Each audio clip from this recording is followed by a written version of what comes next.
호세아서 12장 1절부터 6절까지의 말씀입니다. 호세아서 12장 1절에서부터 6절까지의 말씀입니다. 제가 봉독하겠습니다. 에브라임은 바람을 먹으며 동풍을 따라가며 종일토록 거짓과 포악을 더하여 아수르와 계약을 맺고 기름을 애굽에 보내도다. 여호와께서 유다와 논쟁하시고 야곱을 그 행실대로 벌하시며 그의 행위대로 그에게 보응하시리라. 야곱은 모태에서 그의 형의 발 뒤꿈치를 잡았고 또 힘으로는 하나님과 겨루되 천사와 겨루어 이기고 울며 그에게 간구하였으며 하나님은 베델에서 그를 만나셨고 거기에서 우리에게 말씀하셨나니 여호와는 만군의 하나님이시라.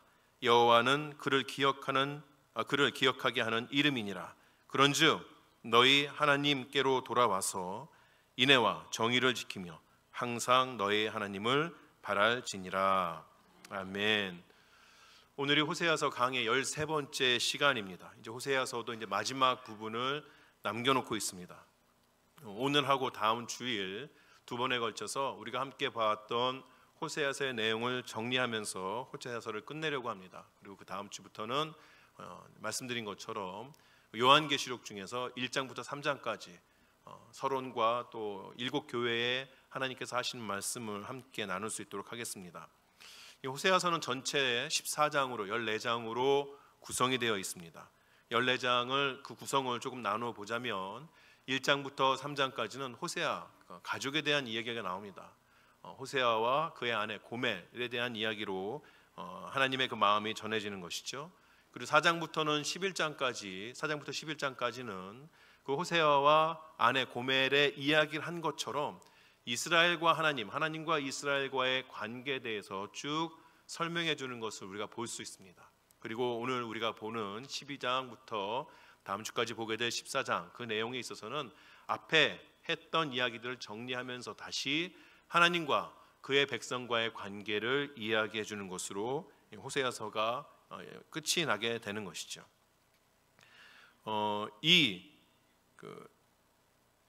저희가 이제 보게 되는 것이 이제 호세아서의 마지막 부분인데 앞에서 말씀드린 것처럼 전체적인 그 호세아서의 내용이 정리가 되면서 특별히 12장과 13장에 있어서는 이제까지 언급하여 왔던 그 이스라엘의 죄악들에 대해서 쭉 요약이 되면서 나오는 것을 볼 수 있습니다. 오늘 1절만 보게 돼도 에브라임은 바람을 먹으며 동풍을 따라가며 종일토록 거짓과 포악을 더하여 아수르와 계약을 맺고 기름을 애굽에 보냈다, 이런 말로 하나님을 떠난 이스라엘의 모습을 우리가 보는 것을 말해주고 있는 것을 볼 수 있습니다. 그 외에 우리가 호세아서에서 보았던 이스라엘의 죄가 어떤 것들이 있었는가?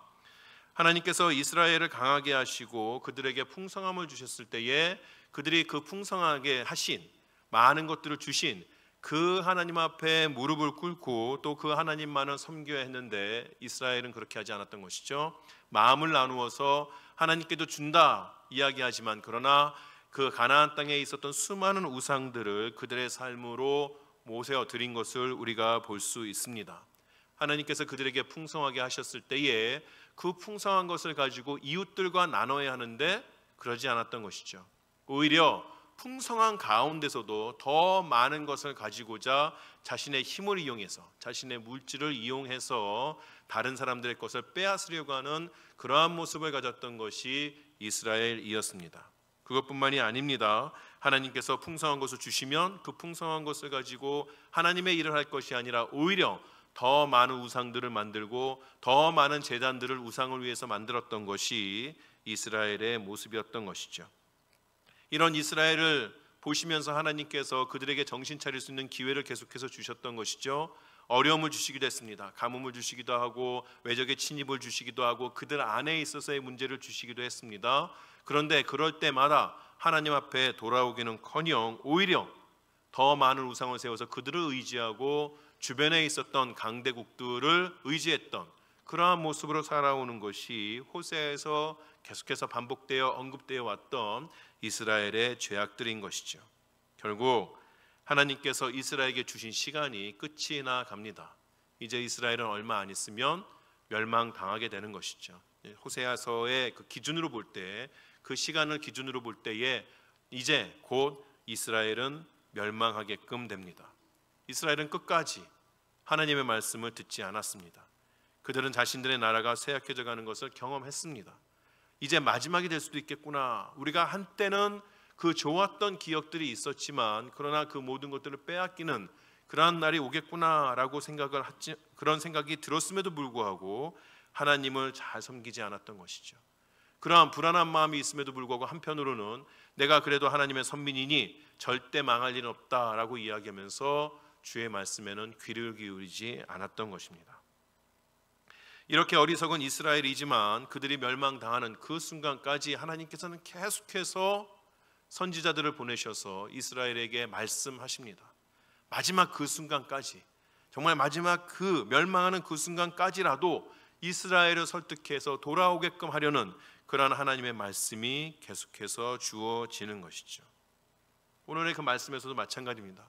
우리 지난 11장에서 하나님께서 이스라엘을 설득하기 위해 그들의 그 초점을, 관심을 그 훨씬 더 이전, 지금 호세아 시절보다 훨씬 더 이전이었던 출애굽 때에 하나님께서 어떻게 이스라엘을 사랑하셨는지, 어떻게 그들에게 구원을 베푸셨는지를 이끌어 오신 그 하나님께서 오늘 이 12장 첫 부분에 있어서는 그들이 살고 있는 그 시대보다 훨씬 더 이전인, 출애굽 시점보다도 이전인 창세기까지 하나님의 사랑의 그 역사를 끌어올리는 것을 볼 수 있습니다. 하나님께서 그들에게 그들의 조상 야곱에 대해서 말씀하여 주시는 것이에요. 오늘 12장 2절 읽었던 우리가 12장 2절에 보게 되면 야곱을 그 행실대로 벌하신다라는 그러한 이야기가 나옵니다. 이 점을 가리켜서 지금 이 12장 첫 부분에 나오는 그러한 이야기가 하나님께서 이스라엘에게 너희 조상 야곱을 본받지 말라 이러한 말씀을 하시는 것이라고 이야기를 하기도 하지만 그러나 그렇지는 않은 것이죠. 이 12장 2절에 나오는 야곱과 12장 3절에 나오는, 똑같이 야곱이지만 둘은 다릅니다. 12장 2절에 나오는 야곱은 하나님께서 말씀하셔서 끝까지 듣지 않는 그 야곱의 자손들 이스라엘을 가리키는 것이고, 12장 3절에 나오는 야곱은 우리가 아는 야곱, 창세기의 그 야곱을 말하는 것이죠. 다시 말해서 2절의 야곱, 즉 이스라엘은 그들의 조상 야곱의 뒤를 따라서 결국에는 하나님을 붙잡아야 하는 그러한 야곱이 되라고 지금 하나님께서 그 창세기의 야곱을 들어서 설명하여 주고 계시는 것입니다. 3절을 함께 보시겠습니다. 다시 한번 3절을 제가 읽겠습니다. 야곱은 모태에서 그의 형의 발 뒤꿈치를 잡았고 또 힘으로는 하나님과 겨루되. 3절은 이렇게 매우 짧게 지금 이스라엘의 조상인 야곱의 생애를 요약하는 것을 볼 수 있습니다. 그것은 이제 호세아서를 듣는 이스라엘들이 이 야곱의 생애 전반적인 것을 다 안다고 가정했기 때문에 이렇게 짧게만 이야기해도 알아들을 수가 있었던 것이죠. 물론 우리도 창세기 말씀을 통하여서 야곱이 어떠한 사람인지를 알 수 있습니다. 이 야곱의 이야기는 창세기 25장부터 시작이 됩니다. 야곱의 아버지 이삭의 아내 리브가, 야곱의 어머니죠. 이 리브가도 나이가 꽤 들 때까지 자녀를 낳지 못했습니다.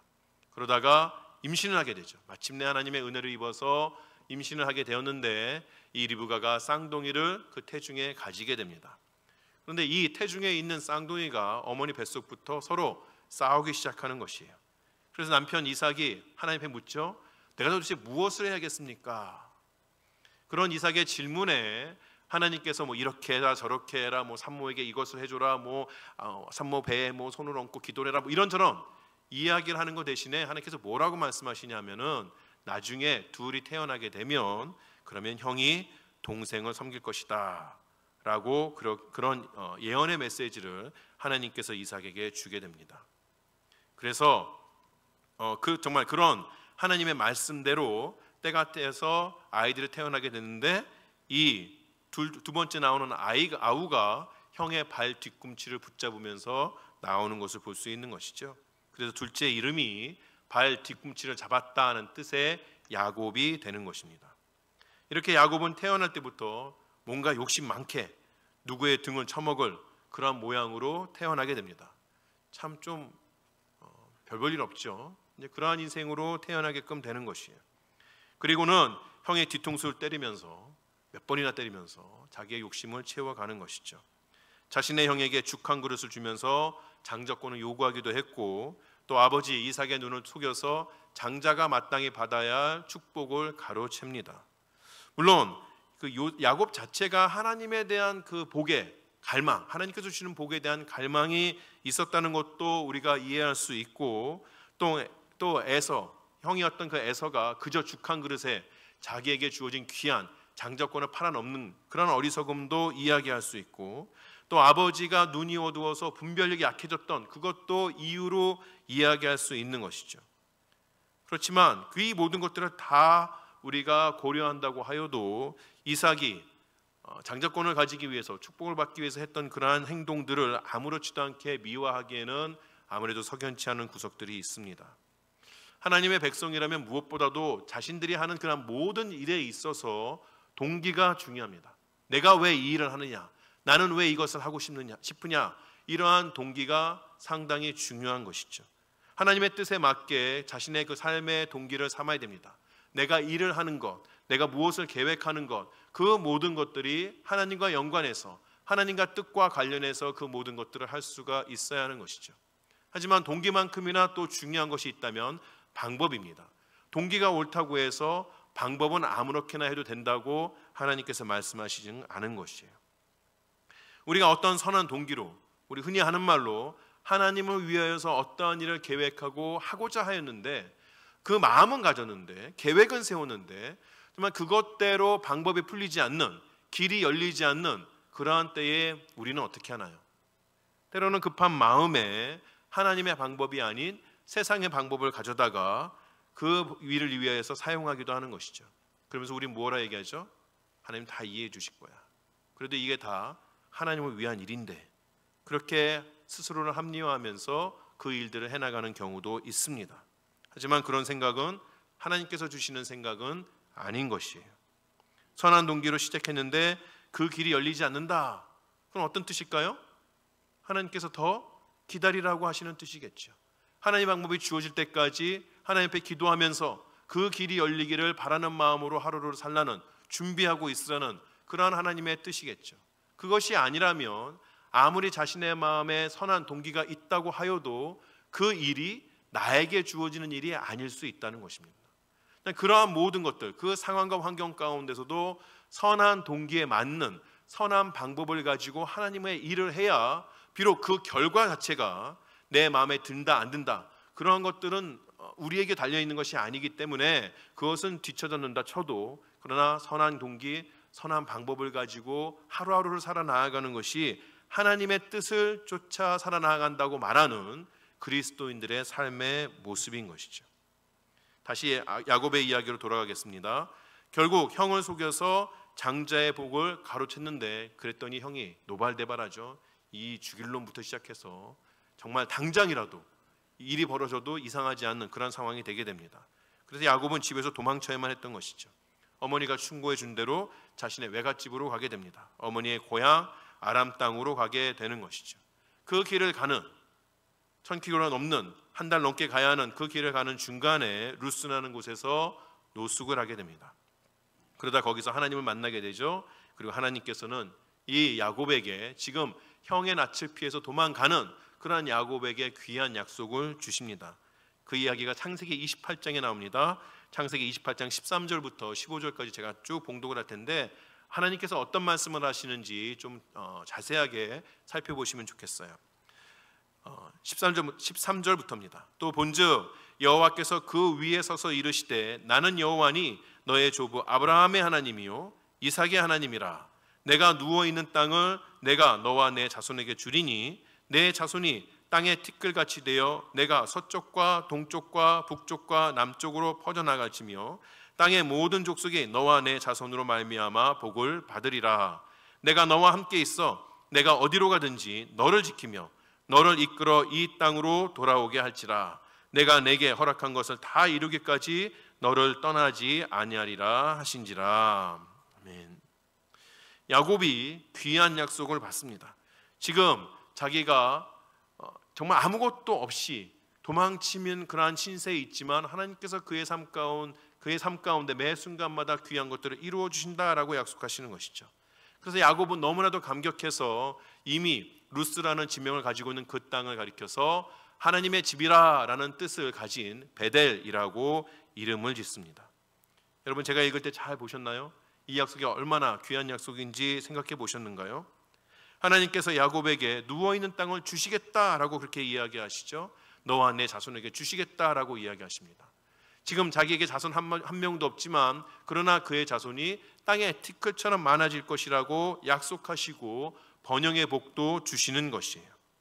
그리고 지금 그가 도망치는 신세이지만 어디로 가든지 하나님께서 함께하여 주실 뿐만 아니라 결국에는 그 땅으로, 고향으로 돌아오게 하실 것이라고 약속하여 주십니다. 하나님께서 우리 꿈에 나타나셔서 이런 이야기를 쭉 하시면 여러분 어떻게 반응하시겠어요? 아멘 아멘 하면서 너무 기분이 좋지 않겠습니까? 아침에 일어나서 복권 살지도 모릅니다. 정말 꿈이 어떻게 이러는지 보자. 그런데 야곱은 이렇게 하나님께서 나타나셔서 그에게 귀한 약속을 주실 때에 어떻게 반응했을까요? 같은 장 창세기 28장 20절부터 22절까지의 말씀입니다. 제가 읽겠습니다. 야곱이 서원하여 이르되 하나님이 나와 함께 계셔서 내가 가는 이 길에서 나를 지키시고 먹을 떡과 입을 옷을 주시어 내가 평안히 아버지 집으로 돌아가게 하시오면 여호와께서 나의 하나님이 되실 것이요 내가 기둥으로 세운 이 돌이 하나님의 집이 될 것이요 하나님께서 내게 주신 모든 것에서 10분의 1을 내가 반드시 하나님께 드리겠나이다 하였더라. 되게 좋은 말 같죠? 가만히 보세요.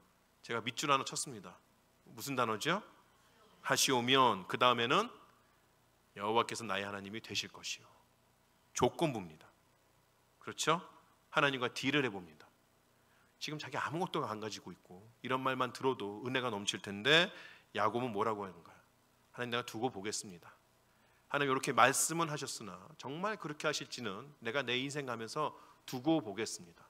정말 하나님께서 다 그렇게, 내가 지금 외갓집을 떠나고 있는데 한 번도 만나보지 못한 그 사람들을 만나야 하고 한 번도 살아보지 못한 그 땅에서 살아야 하는데 그곳에서도 나를 잘 살려주시고 약속한 것처럼 자손도 주시고 나에게 많은 물질도 주시고 결국에 나로 하여금 이 땅으로 돌아오게 하시면, 그때가 되면 하나님, 정말 내가 하나님 인정해 줄게요. 엄지척. 대단하십니다. 그런 이야기입니다.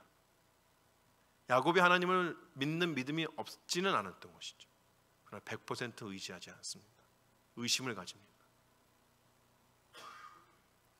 그렇게 삼촌 라반의 집에서 20년간 야곱이 우여곡절을 겪으면서 살아갑니다. 그리고 마침내 돌아옵니다.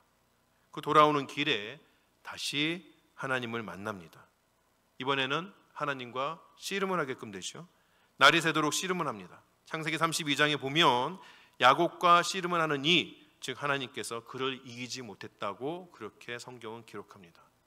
퀴즈, 하나님께서 정말 야곱을 이기지 못하실까요? 너무 쉬운 퀴즈라서 그닥 대답하고 싶은 마음도 없으시죠? 그럴 리가 없지요. 누가 하나님하고 씨름해서 이길 수가 있습니까? 하나님을 이길 수 있는 존재라는 것 자체가 어떤 상황에서도 존재가 있지 않은 것이죠. 그런 것은 있지 않습니다. 그럼 이 말은 무슨 말입니까? 하나님께서 일부러 져 주셨다는 것이에요. 밤새 씨름할 게 뭐가 있습니까? 하나님이 손가락 그냥 툭 건드리기만 해도 야곱 나가 떨어질 텐데, 근데 하나님께서 야곱과 밤새도록 씨름을 해 주셨어요. 그리고는 져 주셨어요. 왜?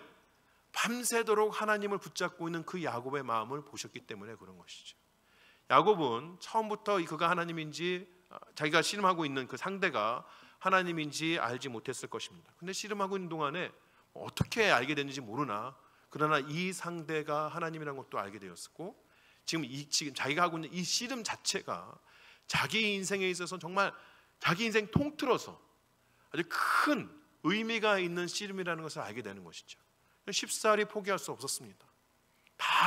지금 씨름하는 곳인 야복강 나루터인데, 지금 자기가 가진 것, 자기 식구들 다 강 건너로 보내고 아무것도 없는 그 상황 가운데서 지금 강 건너에서 그 형 에서를 만나야 되는데 그 형 에서가 그의 것을 다 휩쓸어 갈지도 모르는 그 상황 가운데서 이 하나님만 붙잡아야 된다는 절박함이 있었던 것이죠.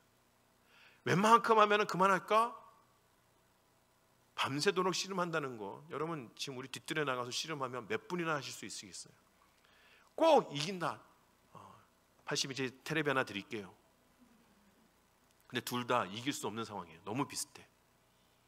그럼 밤새 하시겠어요? 그건 자기가 너무 구차해 보이겠죠. 한 10분 하면은 나 이거 못하겠다 이런 생각 듣지 않습니까? 밤새 씨름한다는 것 자체가 얼마나 힘든 일입니까? 근데 야곱은 그래야만 했어요. 그래야만 했어요. 그 마음을 하나님께서 받아주시는 것이죠. 그래서 하나님께서 내가 이겼다 라고 말씀하시고 복을 주시고 야곱에게 새 이름을 주십니다. 그 이름하여 이스라엘, 뜻은 하나님과 겨루었다. 여기까지가 호세아 시절에 이스라엘 백성에게 되새겨 주시는, 하나님께서 되새겨 주신 야곱의 이야기입니다. 자, 쭉 이야기 정리해 볼까요? 짧게 정리 다시 한번 해보면, 야곱은 태어날 때부터 자기 형 뒤꿈치를 붙잡고 태어난 사람이었고, 또 불의한 방법으로 장자권을 뺏은 사람입니다. 그래서 집을 떠날 수밖에 없었고, 그런 야곱을 하나님께서 예상치도 못했던 곳 베델이라는 곳에서 만나 주십니다. 베델이라는 곳에서 만나서 야곱이 한 말이 뭔지 아세요? 야, 여기도 하나님이 계시는구나. 그러나 여전히 야곱은 하나님 앞에 100% 하나님을 100% 신뢰하지 못했습니다. 하나님의 보호하심 아래에 많은 재산을 가지고 결국 고향으로 돌아오게 될 때에, 그러나 여전히 야곱의 삶에 있어서는 문제가 있는 그때에 하나님께서 다시 그에게 나타나셔서 만나 주십니다. 야곱은 그 순간 자신에게 아무것도 남지 않았던 그 순간 하나님만을 붙잡게 되고, 그리고 하나님으로부터 복을 받게 되는 것이에요. 자, 이스라엘 백성들이 이야기를 쭉 들었습니다. 그럼 어디에 밑줄을 쳐야 할까요? 마지막 부분이죠. 하나님만 붙잡아라. 오늘 본문도 그렇게 이야기합니다. 제가 오늘 본문 5절과 6절을 다시 한번 읽겠습니다. 여호와는 만군의 하나님이시라. 여호와는 그를 기억하게 하는 이름이니라. 그런즉 너희 하나님께로 돌아와서 인애와 정의를 지키며 항상 너희 하나님을 바랄지니라. 이스라엘의 역사가 야곱의 생애와 참 많이 닮았습니다. 하나님께서 그 민족을 태어나게 해주셨습니다. 노예처럼 사는 별 볼 일 없는 그들에게 나타나셔서 그들을 구원해 주셨습니다. 그리고 그들에게 땅을 주시고 많은 물질도 주셨습니다. 아무 힘도 없었던 그들이 세상을 호령할 수 있는 그러한 자격도 허락해 주셨습니다. 하지만 언제든지 이스라엘에게는 항상 위험이 도사리고 있었습니다. 그들의 외부에서뿐만 아니라 그들의 내부에서도 그들을 무너뜨릴 수 있는 그런 많은 문제들을 가지고 살아왔습니다. 그리고 그들은 그런 것들로 인해서 많은 어려움도 당했습니다. 그렇다면 이제 이스라엘이 해야 하는 일이 무엇입니까? 그들의 조상 야곱처럼 하나님께서 그들을 찾아오셨을 때에 다른 생각하지 아니하고 하나님만 붙잡아야 하는 것이죠. 그 길만이 살 길이었습니다. 그 길만이 그들을 둘러싼 모든 어려움을 이겨낼 수 있는 유일한 길이었어요. 이것이 우리가 호세아서를 쭉 이야기하면서 이제까지 봐왔던 하나님의 메시지 중에 하나인 것이죠. 무엇입니까? 너를 찾으시는 하나님께로 돌아오라. 그것이 호세아서가 우리에게 주는 메시지입니다. 하나님께서 이스라엘에게 일깨워 주신 야곱의 생애는 이스라엘과 비슷할 뿐만 아니라 우리의 삶과도 많이 닮아 있는 것이에요. 하나님께서 죄악 가운데 사는 우리를 찾아오셨습니다. 그리고 우리에게 약속하여 주셨어요. 그 약속을 주신 하나님께서 우리와 함께 하시는 그 길이지만, 그러나 여전히 우리의 삶 가운데는 문제들이 남아 있습니다. 예수 믿는다고 해서 우리 삶에 있을 때 모든 문제가 다 사라지는 것이 아닙니다. 어쩌면 예수를 믿기 때문에 우리 삶에서 더 큰 문제들이 있을 수 있다는 것이에요. 그런 문제 앞에서 우리는 이런저런 생각을 해보게 되는 것이죠. 어떻게 하면 이 문제를 벗어날 수 있을까? 어떻게 하면 이 문제를 풀어줄 수 있을까? 내가 과연 내 앞에 닥친 이 위험을 넘어설 수 있을까? 이런저런 생각을 해보게 됩니다. 우리의 눈이, 우리의 마음이 항상 하나님 앞에만 고정되어 있지는 않은 것이에요. 우리의 연약한 마음이, 우리의 어리석음이 세상을 보게끔 하게 되고 다른 사람들의 말에 귀를 기울이게끔 하게 되고 또 하나님이 아닌 다른 어떤 것들에 의지해서 꼭 쥐고는 이것만 있으면 내 삶이 형통할 것이라고 그렇게 생각을 해보기도 하는 것이죠.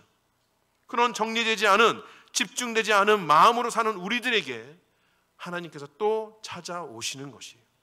그리고 말씀하여 주시는 것이죠. 지금 너를 찾아온 나에게로 돌아오라. 나를 붙잡으라. 그런 하나님의 음성에 귀를 기울이고 사시는, 따라가시는 여러분이 되시기를 바랍니다.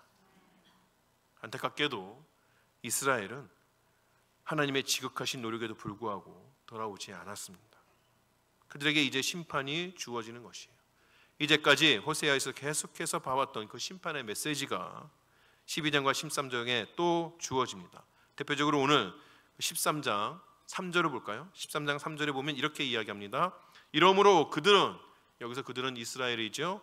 그들은 아침 구름 같으며 쉬 사라지는 이슬 같으며 타당마당에서 광풍에 날리는 쭉정이 같으며 굴뚝에서 나가는 연기 같으리라.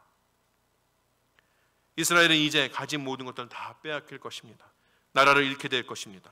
그들을 지켜줄 것 같던 자신들의 왕들도 한순간에 허무하게 다 쓰러지게 되고 어떤 나라도 그들을 도와주지 않을 것입니다. 자유를 누렸던 그들의 삶은 이제 노예의 삶으로 바뀌게 될 것입니다.